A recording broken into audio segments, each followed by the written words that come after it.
Hello, today I'd like to show you another one of my basic free motion machine quilting methods, and today I'm going to show you how we might do some circles that could be pebbles or they could be bubbles or things like that. So it's free motion. I've set my machine up, I've dropped my feed teeth, I've put a free motion foot on which is going to allow my fabric to slide around underneath. My stitch length I'll be creating myself by my movement. Now these circles are quite fun. They can be random sizes, random shapes. They can look like a pebbled path if you want to do some sort of quilting like that, or just an all-over pebble, which is what I'll be doing today. I've got a heat-resistant batting in here because I'm going to use my sample later for a pot holder. So I'm just going to start by creating circles where I'm going around and around, and then I go straight into the next circle, and you'll see how I go as I start here.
As you could see, I'm not doing exact circles, and I'm going around most of the circles twice or so.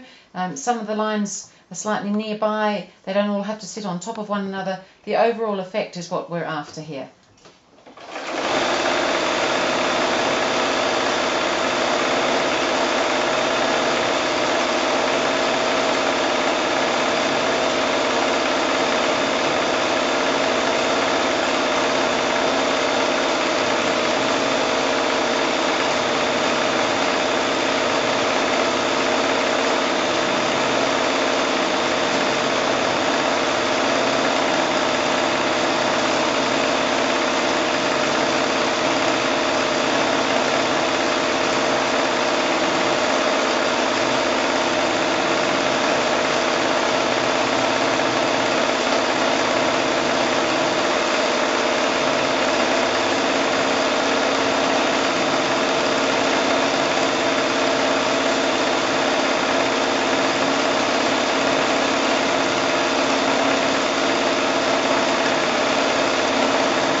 So this is coming along really fun and interesting. You could make these all different sizes. You could try and go for that even look, but I think that would be harder to do than just having random sizes as I'm achieving here.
There, so that's a deliciously bubbly looking sample that I've made there. This is a fairly intense form of quilting. It uses quite a lot of thread. You've got much the same look front and back, and it also tends to bring in your quilting quite a bit because it's quite dense. So just be aware of that if you're going to use it for a background, that you need to have something fairly equivalent if it's neighbouring some other form of quilting. One more sample done. Some bubbles or circles, whatever it is that you want to call them. Thank you.